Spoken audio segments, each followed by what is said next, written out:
Hello, everyone. It's Dylan from Yu-Gi-Oh Everything, and welcome back to the final episode review of Yu-Gi-Oh VRAINS, episode 120, the finale between Playmaker and I, the finale of the 6th Yu-Gi-Oh show, the 5th spinoff. I am joined by two friends of mine, Nick T and Pete. How you guys doing? How are you, man? I'm sad. Well, we literally just watched the episode. We did actually reaction to the episode. If you want to see that, see our initial thoughts on a few different scenes on the episode as a whole, definitely check that out. I'll have it linked down below. See it very quickly because it'll probably be taken down. It's probably going to be taken down, so if you're interested in it, make sure you do watch it. This is going to be a long review because there's just so much to say. There's a lot to unpack. There's probably going to be a lot that we go over that doesn't even necessarily have to do with 120, just VRAINS ending. Right. And we are approaching a time that Yu-Gi-Oh fans, new and old alike, as this was the first Yu-Gi-Oh show you guys have watched in full. Yeah. Right. This is the 6th for me.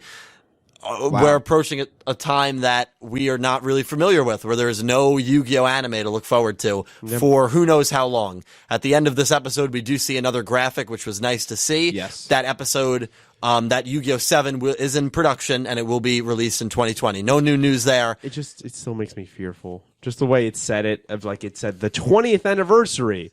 Like, it just makes me feed into those rumors that it's going to just be a remastered Duel Monster. It really worries me when I see DM reboot would be a shot through the heart for me. Yeah, I would. I mean, that would be so disappointing. Yeah. Especially the way you just open-ended. Like, I mean, we'll talk about that, but that would just really annoy me. Well, let's get into it. The episode, I thought, general impressions, magnificent. Yeah, it was great. I think it had one of the heaviest scenes I have seen in a Yu-Gi-Oh in the last maybe 7 or 8 years. Yeah, sure. That Playmaker and I scene where I is dying, and it's a character. You don't really see that. You don't usually see in a Yu-Gi-Oh a character permanently die, at least we think permanently die at the time. Right. That changes at the very end of this episode, which was a whole nother crazy thing that I did not see coming at all. You don't really see a character that has been through thick and thin, a character that has almost been that role of a main protagonist in this final season, and a character, it would be like if Atem, I guess Atem did permanently die, but it's in a different way. Like Atem was pushed into the afterlife, and that was more kind of peaceful. Right. It was a physical death, but not a spiritual one. Exactly. And with, it'd be like if Astral died in Yu-Gi-Oh's Exile, like it's or any main character died, like it's a major death, and two characters that have been with each other through thick and thin. I think it was a bold move to do, and I think it paid off really well. I think it paid off dividends, and it was just the duel was great. The Playmaker dialogue in the beginning before the opening 3 hit was very deep. Oh, wow. Deep, amazing. So intellectual. That's the most profound that probably Yuusaku's ever been. Yeah, absolutely. Yeah, I'd agree with that. And then, of course, everyone gets a happy ending, as we kind of talked about when we reacted to it. Right. Everyone gets a happy ending except the man who has been through hell, Yuusaku Fujiki. Who lost everything. And I would be more... That's why it sucks that it's left open-ended the way it is. Because I would be I'm so curious, and I'd be kind of concerned about his actually mental well-being. After witnessing something like that, essentially killing off I, what do you do? When you're going through heartbreak and trauma, we know as human beings, you're supposed to find comfort in family, in friends. If you have to see a therapist, talk to anyone. He's doing the exact opposite. Yeah. No one's seen him in 3 months. No one's seen him in 3 months. He cuts himself off from Shoichi, cuts himself off from Homura. No one knows where he is. Revolver doesn't even know where he is, and the Knights are monitoring the network 24/7. Right. They have no idea where he is. So I'm so interested to see what his mental state is. Yeah. If there's like some sort of deterioration where he is just like descended into madness. But when you really analyze the ending that he got, it is a really sad and just unhappy ending for Yuusaku Fujiki, which I just think adds to the overall theme and of the show that like he can't catch a break. Yeah, it's like, I see it like they left it, the note they left it on the still, the eye thing, they left it like on a hopeful note, like he's determined. But if you take a step back from it, and like look at it objectively, you're like, this isn't happy. He's determined, but it's not happy. He's talked to no one, unless he's met new people in 3 months. In 3 months. It's tough to talk to no one for 3 days. Yeah. Try to do that. Well, actually don't, but just picture yourself. Don't isolate yourself, please. Seeing someone that you love, your best friend to a degree, die in your hands. That you did it. That you did it, and then don't talk to anyone for 3 days and sit in your own sadness and pity and wallow in it and think about the state that you're going to be in. Now do that for 3 months. he got a very devastating ending. Yes. Yeah, I think it was telling, and the word I would use to describe it, or the words I would use to describe it, is it weighs heavy on your heart. The way his story wrapped up. You feel for him. And you feel for him. The last shot you get of him is not some happy him on his speedboard there going on. He has a determined look on his face of, maybe, is he looking for I? Is he searching for some kind of meaning now, next chapter to his life? Like, it doesn't make me feel comfort or happiness that he's not even smiling in that moment, which I know is rare for him, but still, you think the final shot of the show, you would get something like that. And for him to be like that, and you have to recognize that it's not only 3 months where he just talked about bonds or what make up people, it's what gives you meaning. There's no solutions in real life. He's severed all his bonds. Yeah. Okay? And that's a very good point. He's going through, again, another PTSD thing here where, once again, he lost someone dear to him, and he did it. Because, yes, the fate of the world and everything else, he had to. He didn't have a choice, but that doesn't make it any easier. And the fact that I think is overlooked, maybe, is that in these 3 months, you presumably assume he's been inside the Vrains. He has detached himself from the real world. Yep. Okay, that's not healthy. No. And if he's been his Playmaker avatar for 3 straight months, that's not good. He's left school. Like, he's left everything. He's left everything. That's a really, when you dig deep into it, that's a really depressing way to end his character. Yes. And I'm not knocking that. I'm not knocking it either. It makes me sad. Like, it gives me emotion. Yeah. Of, like, I really feel for him. That was the one thing I said in the reaction before it happened. I wanted him to have peace. Yeah. And he got the literal exact opposite of peace. Yeah. Yes. Easily. He's still sad. Easily the darkest ending I think any protagonist has had, easily. Yeah. I would go as far as to say I can't think of an ending that was more like darker and bitter for any good-spirited character in the Yu-Gi-Oh universe. Right. I mean, it's a messed up ending that he got. And when you think about Vrains, like when you think about 5Ds or Zexel, you think about the main character. That's usually the first thing. And it's like, yeah, he struggled, he had a lot of hardships, but at least he overcame them. Right. Just in a general sense of a show. Now, when you think about Vrains and you think about Yuusaku, it's like, yeah, if anything, he may have gotten worse than when we first saw him. More loss. Yeah. That's all he did. And he never got closure. He never found comfort. It's tough, man. And it's just funny that like if Yu-Gi-Oh 7 is going to be this crazy crossover, which would be amazing. We'll talk about that. Yeah, we will. He's a character that you can bring back that could be a little bit of a nutcase and kind of be maybe a more villainous character if we see him in Yu-Gi-Oh 7. Because he's just lost his mental well-being at that point, which makes complete sense because he's been in isolation for 3 months. I could also see it go the other way. Not to interrupt you. Absolutely not. But the way I would love it, right? Let's say somehow all this is connected, and we'll talk about that more, right? Just Yuusaku shows up, right? And maybe our protagonist in Yu-Gi-Oh 7 is going through hard times where he or she doesn't know where to go. They've experienced a loss. It would be great to use Yuusaku in a role that he goes, listen, like, I went down this dark path. I'm kind of still on it. Right. Do not lose yourself. Yeah. Don't do what I do. do. So, like, if he was that voice of reason and that was the role he served in the next show, I would love something that like would that. be great, too. Like, almost like jaded, but wise, like road-hardened character that like can provide insight into this world. Like, I'm broken, I'm still broken, but listen, I made myself worse because I cut myself off from everyone. Right. Learn from my mistakes. Right. Don't do this. Right. Like, that would be great. That would be great. Like, pull the main character, maybe of Yu-Gi-Oh 7, back off the ledge. Yeah. Yes.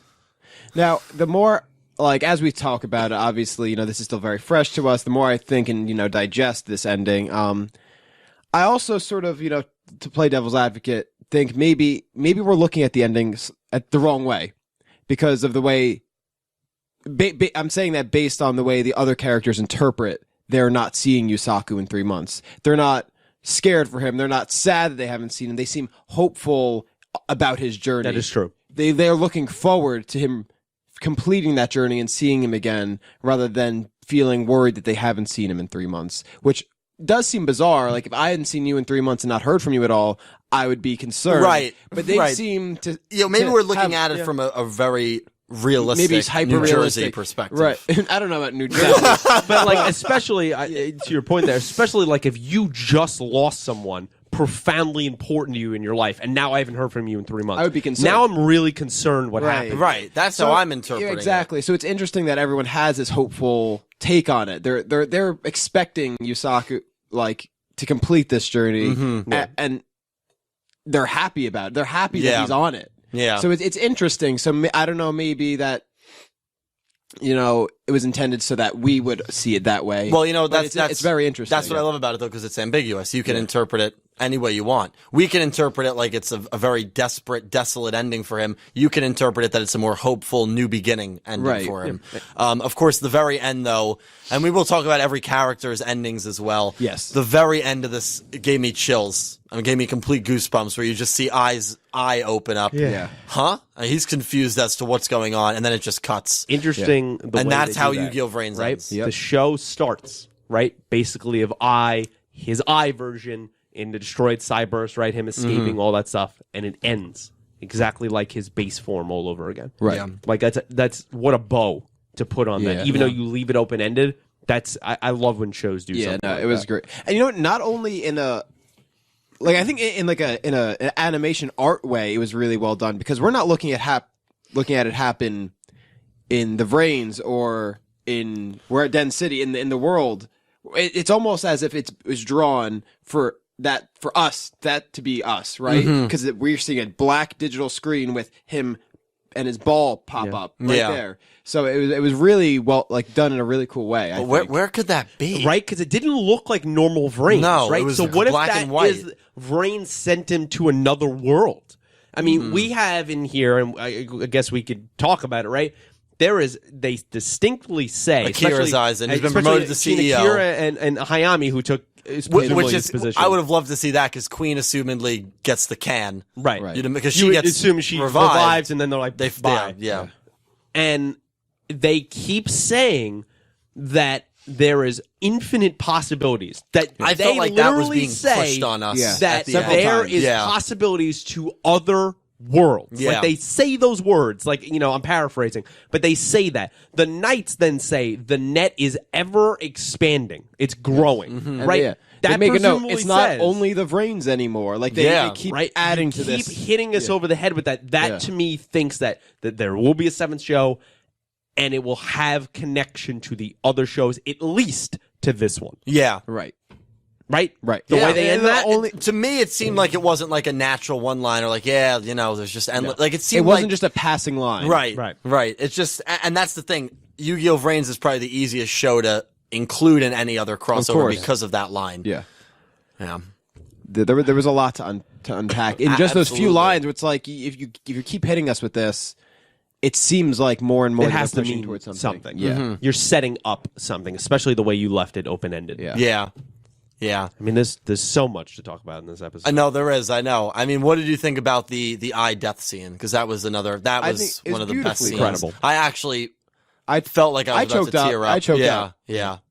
I just felt that the moment for me, I mean, that whole scene, the whole episode was fantastic, but the moment that really struck me is when he goes, Playmaker, I know you gave me my name in a lazily way. Yeah. But it means something. It meant something to me. And what does I really stand for? And then Yuusaku goes, what would you give it a definition? And to love people. And that really hit me. Yeah, that was a moment of he got to ask him that one final thing, and it meant to him that Yuusaku gave him that name. That he was not his creator way, but it meant something that even though they were friends, they were partners, that he was the one that assigned him. Yuusaku was the first person through all the things, the jokes, the aggravation they had together. He was the first one to see I, not as an Ignis, not as a program, but as an individual, even though it's an AI, as a character, as a friend. Mm-hmm. And so bestowing that name, you see how much it meant to I. Yep. And it just doubles down on their relationship and the experiences they had together. I love that moment. Yeah, no, that it was so sometimes with final questions, it can end up corny or no payoff. But that question had such a huge payoff for their relationship. It was unreal. Yeah, and him fading out there, right? I think the other moment that struck me the humanity. He says, as human beings would say, as he's dying, I'm scared. Yeah. Yep. He says that. So that connects back to the humanity that I has gained in all of this. And it connects back to the original story at the end of season 2, right? When Bowman tells Lightning, you honestly might have been the most human out of all the Ignis. You could argue now that I is that. Yeah. And that he became the most human, that here's an AI, doesn't feel anything, right? And he's felt everything, including being scared of death. That's kind of the parallel between I and Lightning there, that they were both scared of death. Yep. Which is a very humanistic trait. Yeah, and to add on to I's humanity, and I very lightly touched upon it in the reaction, but I think his admittance of like his feelings of the end of the duel, where like he said because he hadn't run the simulation, which he admitted was lame, which I think is really funny. Yeah, but that he had a feeling that Yuusaku had something up his sleeve, but he wasn't sure and he couldn't decide. Like that's not something and like artificial intelligence would say or do. It's logical. It knows an answer. It makes a decision, but he couldn't decide. That actually reminded me, as we often reference the Marvel Universe, it reminded me in Civil War of Vision, right? Vision's an AI, right? He's an android. Yes. He has a moment where he's distracted by his feelings for Scarlet Witch, and that's what in turn gets Rhodey hurt and all that, right? Right. And so Tony has a conversation with him of like, what happened? And he goes, I was distracted. I didn't even know that was possible, right? So you see that he starts having his own emotions and feelings as an android. Yeah. So you see that here. And Yuusaku makes the point that says, if you didn't play that card, you would have beat me. Yeah. Right? So it makes you wonder if, did he question himself in a humanistic way, like, in a very, doubtful way? Or did he purposely do that because he didn't want a world where he's the one who kills Yuusaku, because the simulation, he didn't run the simulation of the duel. He ran the simulation of it was there, all the tanks coming in, the world's over, and Yuusaku gives his life. I saw it as I was there. Yeah, and Yuusaku literally protects him and tries to reason with the military, and they kill him in the process.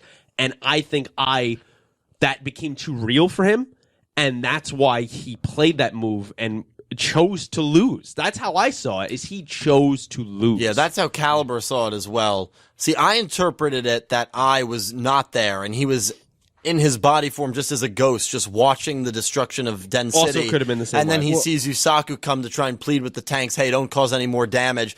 And, I mean, you want to talk about just a completely effed up scene. Right. They just shoot this innocent, unarmed kid. But we see this, though, right? As we're going to do a video later for the other channel, right, with Last of Us, right? Spoilers for the first Last of Us came out 6 years ago, right? A very similar situation happens, right? Yeah. Where the panic of the military with everything going on, they kill Sarah, right? Right, yeah. Because they think she might be bit, right? Yeah. And even the command, like, he's like, you sure you want me to kill the kid? Yeah. And look what panic in human beings can cause, right? Picture the world is over, right?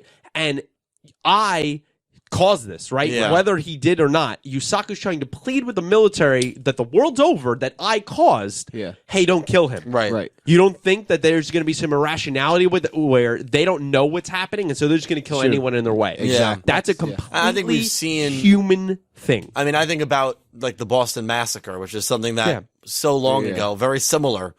I mean, it's something that happens. It recurs over history. That's a Tiananmen Square, over Hong Kong. I mean, like, but like that was almost like that's like a very real scene that they kind of. You know, we've also talked about it, and you've made great points of this, Dylan, throughout the show.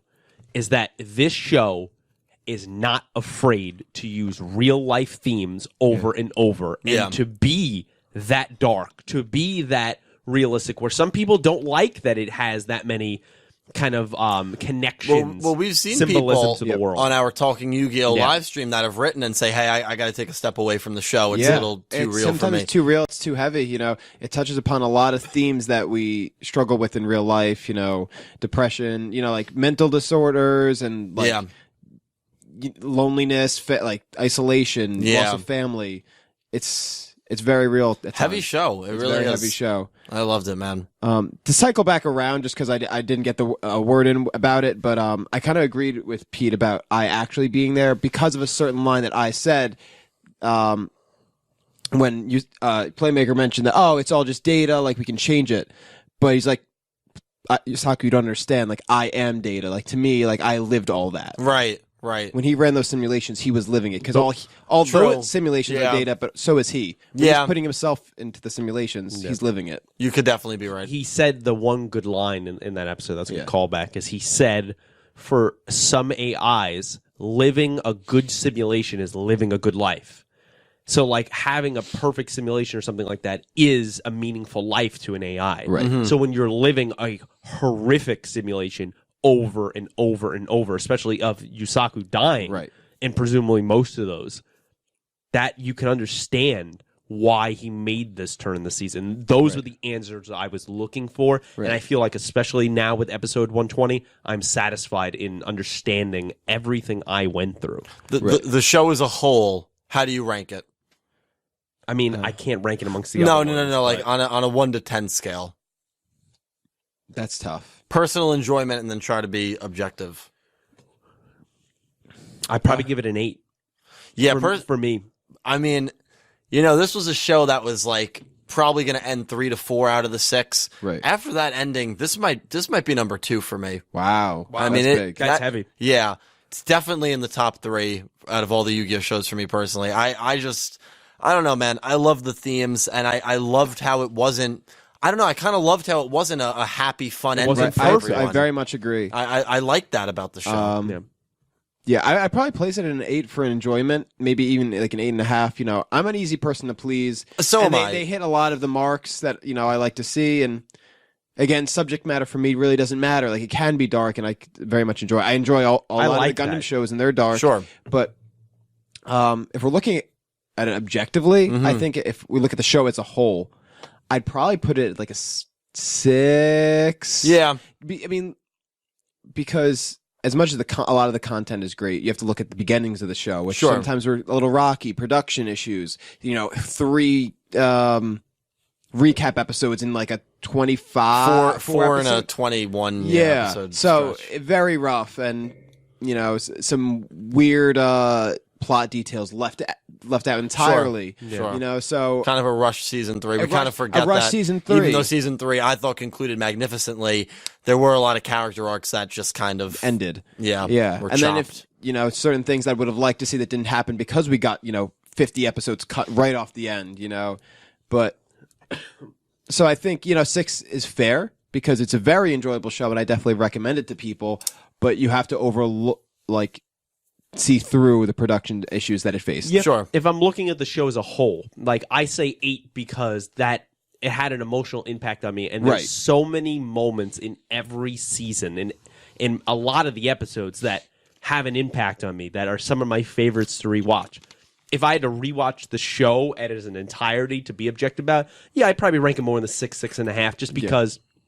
Not just recaps. I mean, there's a lot of episodes in there. Like, I mean, the Emma Brave Max duel that are literally pointless. You have to remember that in a Yu-Gi-Oh show, especially an anime not based off of a manga, that is always going to happen. Which is fine, but like as a rewatch thing, like there's a lot of bumpiness there in the beginnings of season 1, and then even season 2 takes time to get a lot of traction going. Even though that's probably my favorite season, it takes a lot of time to get traction going, and I also didn't like in not only having not a ton of episodes, 18 in season 3, to also have Yuusaku really his only duel was those last 4 episodes or show. You really don't even see him. No, I was the protag for season 3. So a lot of interesting kind of options, ways that they took the story, interesting choices, but as a rewatch value, probably about a 6.5, but still just. I think overall the emotional connection that I have to most of the characters outweighs it. That's why I'm more towards the 8. Exactly, I totally agree. It matters something to me that, all right, I'll skip a couple episodes to rewatch these 5 episodes again. Like, I could rewatch the whole Bowman duel right now and still love it as much as I did. Yep. And that, I think, when a show or a video game or anything has rewatch value, that means that it had an impact on me personally and that it's good to me. I very much agree. Yeah, that's why, like, I would say my personal and objective scores are that differ as much as they do, because I personally love the show. I thought I was very emotionally attached, for enjoyment reasons, but also for some bias reasons in my personal life. As the fact that you asked us to watch this show, as a part of to be on the channel, and what that's become, and just like the themes that it's hit on. I hold this show now very dearly to me for that reason. I kind of don't want to even end this review. No, it's not. Let's talk about it more. Yeah. You said you want to talk about the endings of every character. Let's do it. Sure. Well, we have. By the way, I agree with you. Personally, I'd probably give it maybe an 8. If I objectively, I would think like 7-ish. Yeah, 6.5, 7. But yeah, I like the show a lot. So everyone gets a good ending. Jin's ending was great. He gets to speak. He gets to speak. Like he's working for his brother. Not only speak, we have to hear him laugh and smile. And not off screen, but like in the background, he's making conversation with people, laughing about things. Yeah. Great scene for him. Go had a great ending.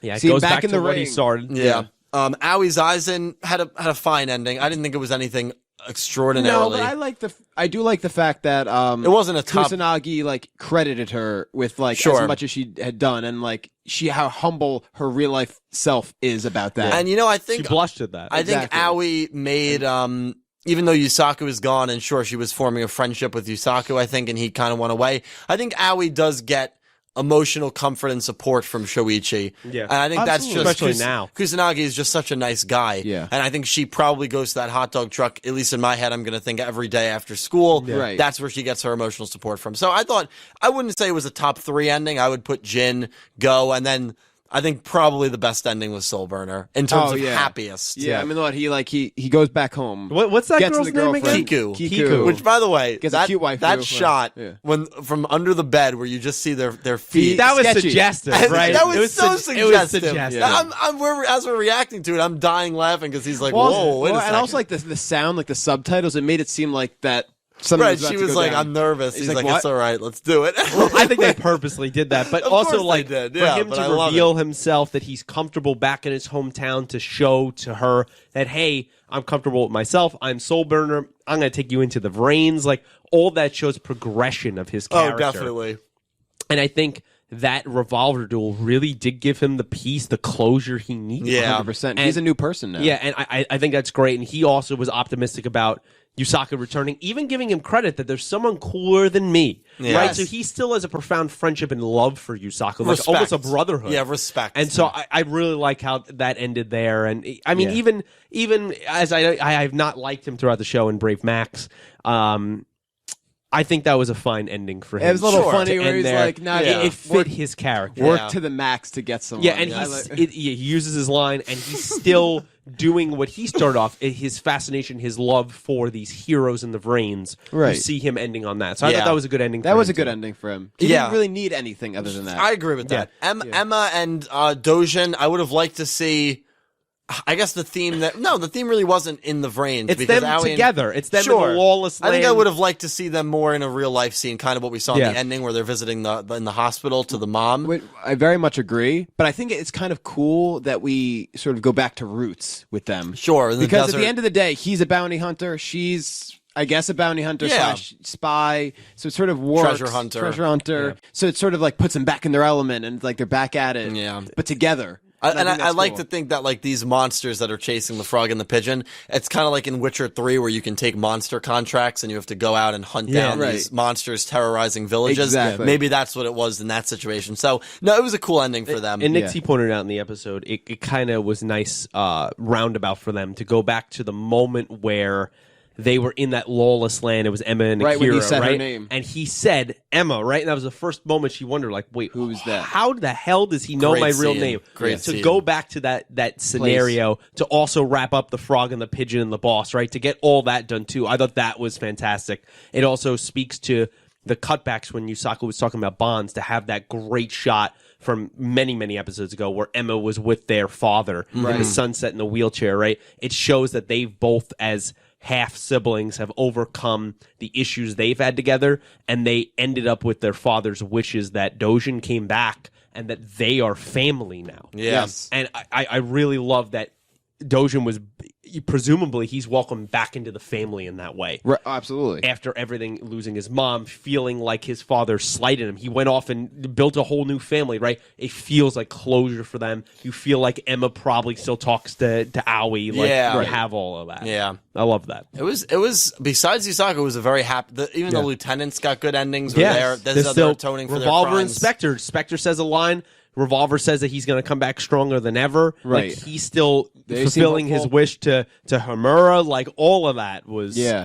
And Gnome said, like, the most normal thing he's literally ever said. You can't trust it. You can't. There's something weird there. Yeah. Like, just talking about, like, now we're fulfilling the wishes and we're trying to right the wrongs of the Hanoi. That was it. That was he what? said. Yeah. The one notable character that you touched on at the end of the reaction that we'll go a little into...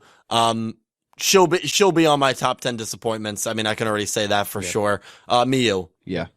I would have loved just even a line. I would have loved to see it. Aoi talking to Kusanagi about how she's... Because he could have easily said... He means like a line just about her. Right. Yeah, just like, hey, Jin's doing so well. Hey, by the way, how's Miyu been? Like, is she adjusting to, like, normal life now? Like, that's it. She's that's great. All you had to say. We hung out a couple days ago. That's all you have to say. That's all you had to say. Didn't even acknowledge her. Do you feel like, and maybe this is me reaching, but do you feel like when they were saying like Yuusaku's still our hero and everything else, and Aoi says the line of like, yeah, he saves so many people that mean something to me, and she blushed there.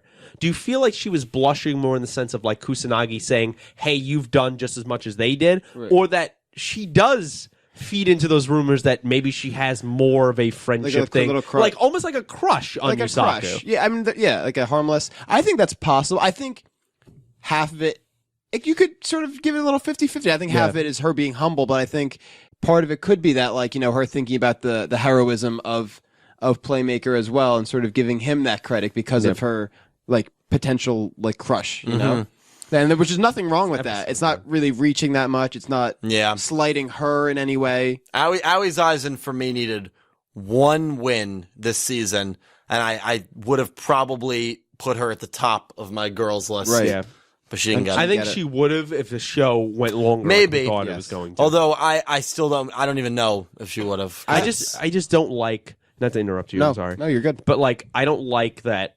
In the end, one negative I will say for the season for the ending here is that I kept Aoi alive, right, to kind of smite her, right, to deal with those feelings, and then from that moment, the next episode where she watches over Kira's like lifeless, consciousless body. She never does a single thing ever done. She's never shown until this episode. Right. Like that for me would definitely be one of the disappointments of the show. But there were a lot, there were a lot of things that the spy at the Knights never got. Right. Yeah. I don't want to give away too much because we do have our top. But we'll get into that. I did want to say episode wise, if I may. Sure. Another line I loved. I mean, the action, everything, the back and forth was great in the duel. But I love when Ai has those flashbacks of all the hardships and the moments that they saved each other. And for him to then come back, like he comes out of his head back to the duel that's going on. Right. And he goes, Yuusaku, like Playmaker. Was I a good partner? Dude. Like that was another emotional moment that really choked me up. Hit me. That choked me up.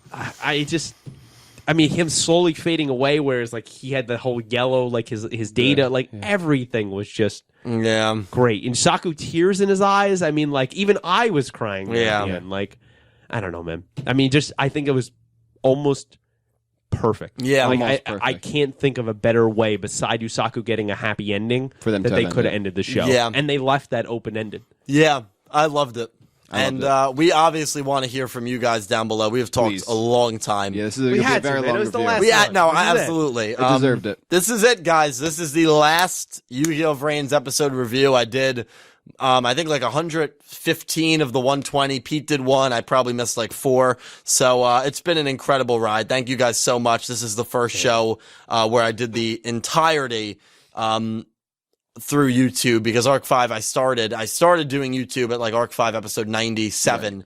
And then I think my first review was 99, 100 when they did the 2 episodes. So yeah, it's been a crazy ride, and I'm very thankful. And if it wasn't for all of you guys, there's no way that I'd even be able to keep doing this, keep upgrading equipment, taking time to do these videos, and there's no way I would be going full force into Yu-Gi-Oh 7, which I absolutely will be doing. So big thank you to all of you, and a special thank you to my platinum tier patrons: Alexa Baker, Glen McGookin, Jorge Carrillo, James Rose, Samuel Stark, Thomas Adderley, Horace Maye, Goosey Q, Vincent Van Der Veen, Jordan Osceola, Smith620, Galladiator, FrostReaper, Jorge Leon, Blue Maiden 28, and to my diamond tier patrons Jesse Wood, Melinda Phantom, and Ben Hartz, and to my Egyptian God tier patrons Syn Cloud and Joss Rivers. Thank you to everyone who has watched this video and who is still here. You guys are the real MVP. Thank you to everyone who's a Patreon channel member. Thank you, Pete and Nick T, for what's been an amazing ride. Absolutely. When I asked you guys to watch the show, you know, you guys were kind of like, yeah, I'll give it a shot. Yeah. Thank you. 120 episodes. Thank you. I'm happy to be here. For doing this, for joining me and Nick T here with the community. I feel like I can speak for Nick T here, and you can speak for yourself, obviously. I feel like we've had so much of an outreach, and people actually like hearing us. Not just you. Yeah. Right? You're the expert, right? And they like hearing us. That I've even had personal interactions outside of Yugioh on Twitter, on everything, and that's meant so much to me. I mean, like, even today, like, I can't go on Twitter because that's how many people I follow now that, like, they're talking about Vrains. Like, that was never the case whenever we started, 2.5, 3 years ago, wherever it was. Yeah. That's insane to me, and thank you, Dill. Thanks for bringing me into this, us into this. Like, it's been such a ride, and it's so sad that it's ending, but I'm happy I did it. Yeah. No, thank you. It's really been amazing. I've been connected because of this channel, because of this series, connected with a lot of amazing people, both in person through your guests and on social media, whether it be Discord, Twitter, whatever. And, you know, it's even because of some of the people I've met through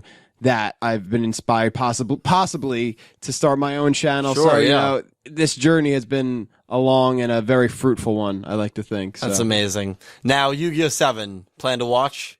Absolutely. Okay, well, we're not going anywhere, guys. You're stuck with us for a while. Enjoy the filler arc. The filler arc commences in October. Love you all. Thank you all so much for watching, and I hope you have an amazing day. Thank you, guys. See you later.